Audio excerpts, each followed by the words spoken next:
Hello and welcome on the Watchers TV, and today we have quite a special video to share with you as we had the great privilege of following the full restoration carried on an original Ferdinand Berthoud marine chronometer, a timekeeping device of historical significance. And when I say full restoration, well, this includes not only the mechanical elements of this fabulous machine, but also the carpentry of its original wooden box. So this video was done on the course of several months, and we are really delighted to have had this opportunity in being able to share this behind-the-scenes story with you. So enjoy.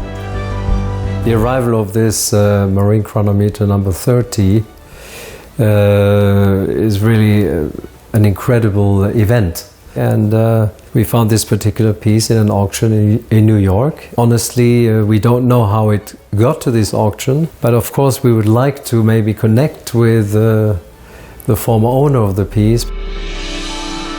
Ferdinand Berthoud a fabriqué une série de 5 chronomètres de marine entre 1778 et 1782. Deux sont partis avec l'expédition sur les frégates La Boussole et l'Astrolabe de la Pérouse en 1785. Le 30, c'est le seul de ces 5 chronomètres aujourd'hui qui a son cabinet d'origine, son écrin, son coffret.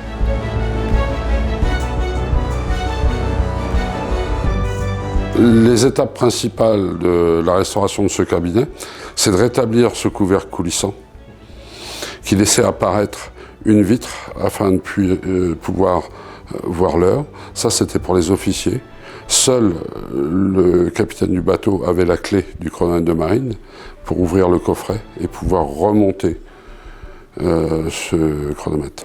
Cette clé de remontage était située à l'intérieur du chronomètre. Son support, on a vu des traces, on va le refaire exactement d'après ces traces et d'après les documents qu'on a trouvés. Je me suis très vite aperçu qu'il manquait ce compas d'ouverture qui est une pièce emblématique du coffret Ferdinand Berthoud.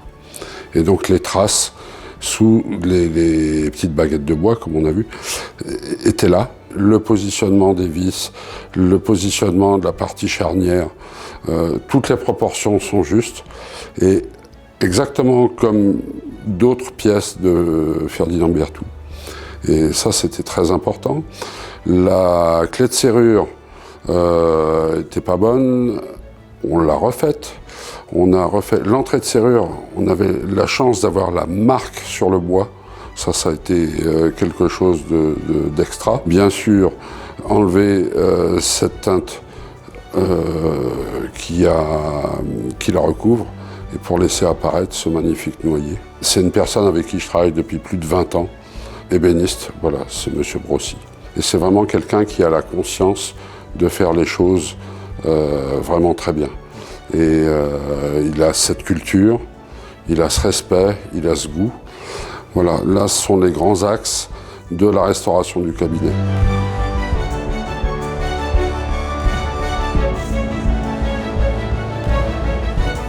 Bonjour, monsieur le chef.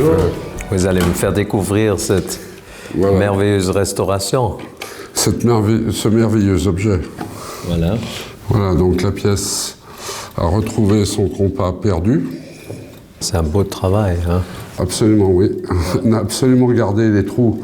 On a repris les trous d'origine. Et ce qui est très difficile, c'est de faire une finition pas trop parfaite. Ça doit être parfait et après on doit, pour s'allier avec le reste. Toute la visserie, bien sûr ici, là, toutes les vis ont été changées. Lorsqu'on a enlevé toute cette feutrine qu'il y avait à l'intérieur, il y avait une colle.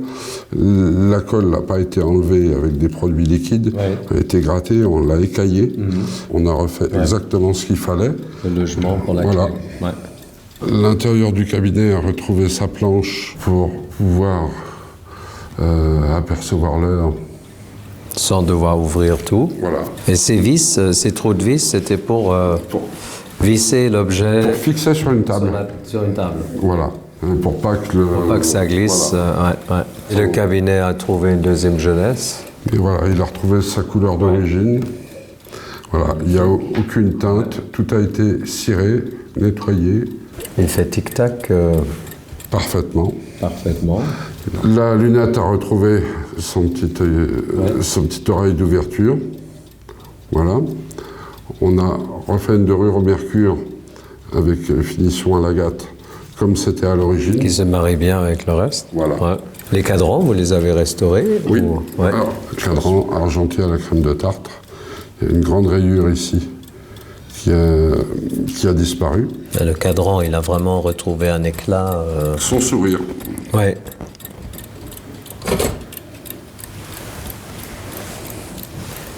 Une jolie fusée. Là, elle est enroulée avec de 50 boyaux. Alors, il y a eu des pièces avec des chaînes, des pièces avec des boyaux. Ici, nous avons du boyau. Et là, le ressort, il était en bon état ou vous avez dû... Le spiral. Le spiral? Ah oui, bien sûr. Ouais. Il ne faut pas y toucher.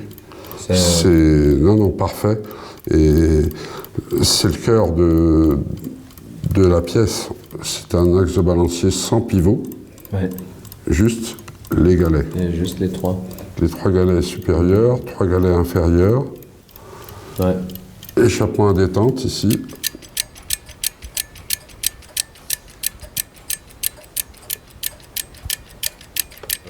Au niveau de l'échappement, il y avait quand même de l'usure. Et il y avait une pièce qui était défectueuse, il y avait un pont qui était défectueux, et toutes les rayures d'usinage ont été laissées. C'est des rayures d'origine. Il faut surtout absolument pas toucher le bilame, parce que c'est un thermomètre, il est réglé. Ouais. Et quelle réserve de marche 35 heures. Tiens, attends. Donc Nicolas a refait la masse en plomb, on a fondu du plomb. Ouais. Et après, quand on a mis le chronomètre dedans, il n'était pas tout à fait droit. Parce que c'est toujours équilibré. Bien sûr. Parce qu'il y a le poids du ressort de barillet. Et voilà, là, on l'a remis parfaitement de niveau. Là, toute la partie cardan avait subi des chocs. Il y avait énormément de jeux. Ouais. On a tout redressé délicatement. Ici, le système de marche arrêt. Comme on ne peut pas intervenir sur le... Ce système intervient sur le balancier? Oui, il vient stopper le balancier. D'accord. Là, vous avez une pièce qui est, pour ainsi dire, dans le même état. Comme il l'a livré à l'époque. En 1782. Et c'est la pièce maîtresse de notre collection Berthoud. Voilà. Sans doute. En tout cas, bravo à vous et merci pour ce mandat.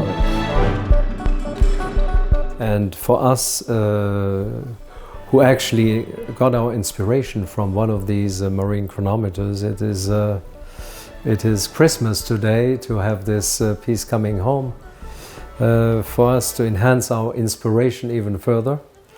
And I already have some ideas looking at the dial of this particular watch of what we could do going forward.